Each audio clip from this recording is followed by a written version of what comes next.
안녕하십니까. 6월 17일 저녁 김경국TV 시작하겠습니다.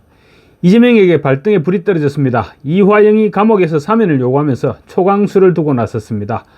이재명 입장에서는 대통령으로 취임을 하기는 했지만 안으로는 이화영의 협박과 김민석의 낙마이기, 그리고 밖으로부터는 트럼프의 압박으로 말하자면 안팎으로부터 지금 시달리고 있는 것입니다. 7월 위기설이 나도는 배경입니다.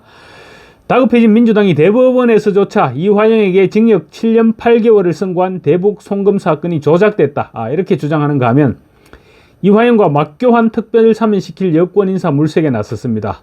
조직적인 사면 거래에 착수한 듯한 분위기입니다. 특히 민주당 일각에서는 대법원의 확정 판결을 뒤집기 위한 공작도 준비 중인 듯한 그런 발언까지 터져나오고 있어서 사태의 심각성을 더해주고 있습니다. 그만큼 이화영이 정권 초 최대의 위험인물로 급부상한 것입니다. 감옥에서 정신상태가 극도로 불안정한 죄수에게 정권의 명운을 내맡기고 있는 꼴입니다. 이화영은 지난 5일 대북 불법 송금 등의 혐의로 징역 7년 8개월을 확정 선고받았습니다. 그런데 자기가 입을 닫아준 덕분에 이재명이 대통령이 되었는데 왜 내가 감옥살이를 계속해야 하느냐, 그런 입장을 내비치고 있습니다. 이화영은 지난 5일 이후 두 번이나 변호인을 통해서 SNS에 글을 올리면서 사실상 직접적인 협박을 하고 있습니다. 이화영이 SNS에 올린 글은 검찰 독재 정권의 탄압으로 억울한 옥살이를 하고 있는 시민들에게 제자리를 찾아줄 때입니다. 조국, 송영길, 이화영을 비롯한 검찰 독재 정권의 수많은 사법 탄압 피해자들 모두 민주시민들의 소중한 자산이자 함께 살아가는 이웃입니다. 시민들이 함께 연대하여 직접 사면 복권을 관철해냅시다 라는 내용입니다. 사면해주지 않으면 입을 열겠다는 것입니다. 그런데 이화영은 대북 송금과 뇌물수수 혐의로 확정 판결을 받았지만 제3자 뇌물 혐의와 뇌물수수, 술자리 회유 관련 위정 의혹, 그리고 쌍방울 그룹으로부터 쪼개기 후원금 수수 등 몇 가지 혐의로 지금 추가 재판이 진행 중입니다.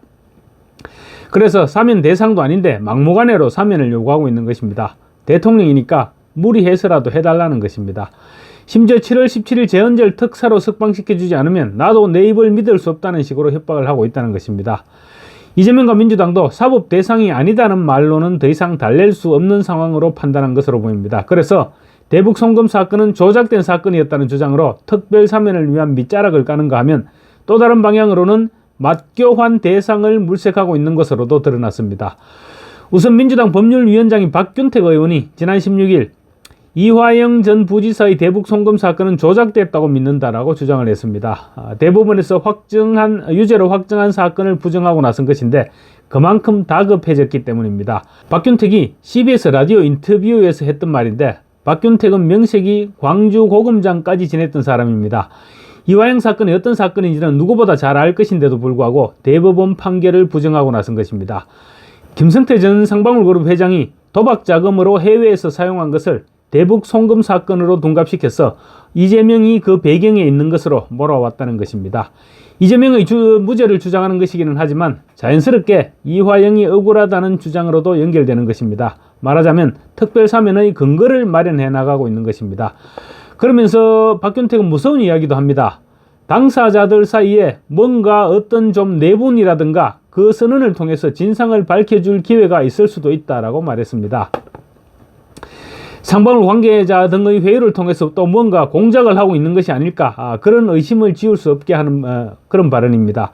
누군가가 양심선언식으로 발언을 하게 되면 민주당에서 개떼같이 들고 일어나서 정가의 보도인 특검을 밀어붙이는 것입니다. 그래서 특검을 통해 대북 송금은 조작된 것이고, 따라서 이화영이 무죄일 뿐만 아니라 이재명도 억울하게 시달려왔고, 그래서 대북 송금 재판은 이재명이 임기 이후에도 계속되지 않도록 만들겠다는 시나리오가 작동되고 있는 듯한 느낌입니다.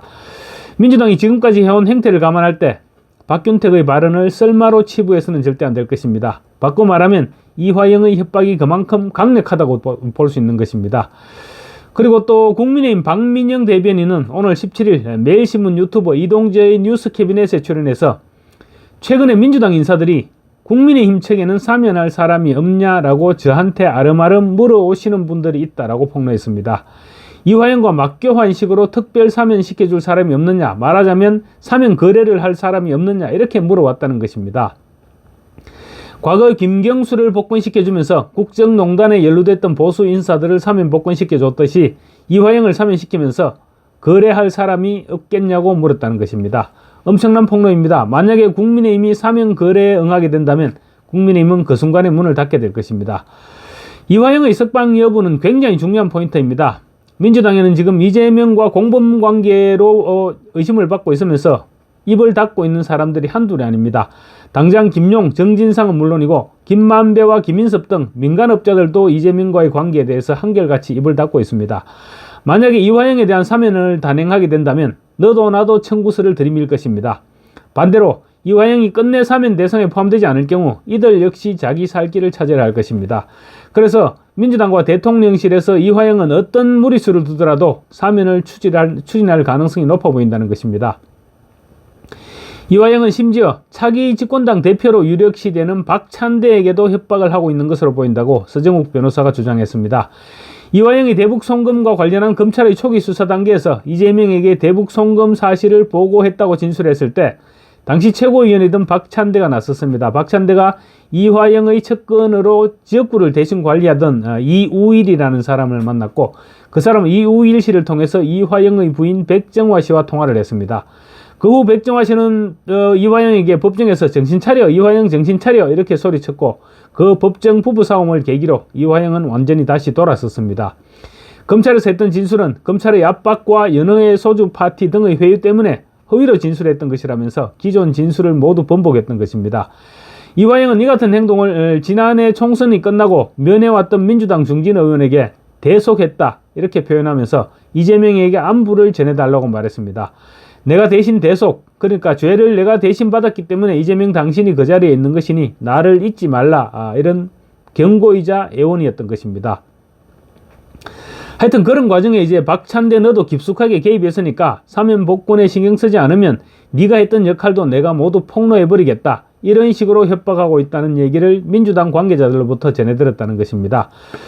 만약에 박찬대가 이화영의 진술 번복의 역할을 했고 이화영이 그런 사실을 폭로하게 되면 위정교사 등의 사법방해 혐의로 박찬대 역시 사법 처리 대상이 되는 것입니다.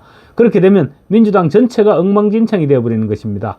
특히 박찬대가 당대표라도 되는 경우에는 이화영의 입은 지금도 시한폭탄이지만 대통령에 이어서 여당 대표까지 겨냥하게 되면 그야말로 핵폭탄이 되는 것입니다.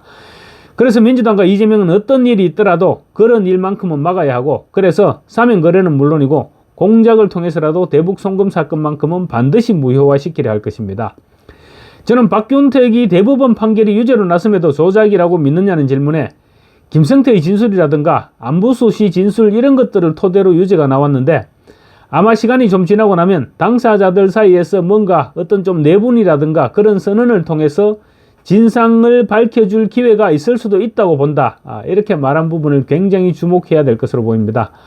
지금까지 우리가 지켜본 바에 따르면 민주당에서는 특히 이재명과 관련한 부분에 있어서는 쓸마라는 말은 절대 있을 수가 없습니다.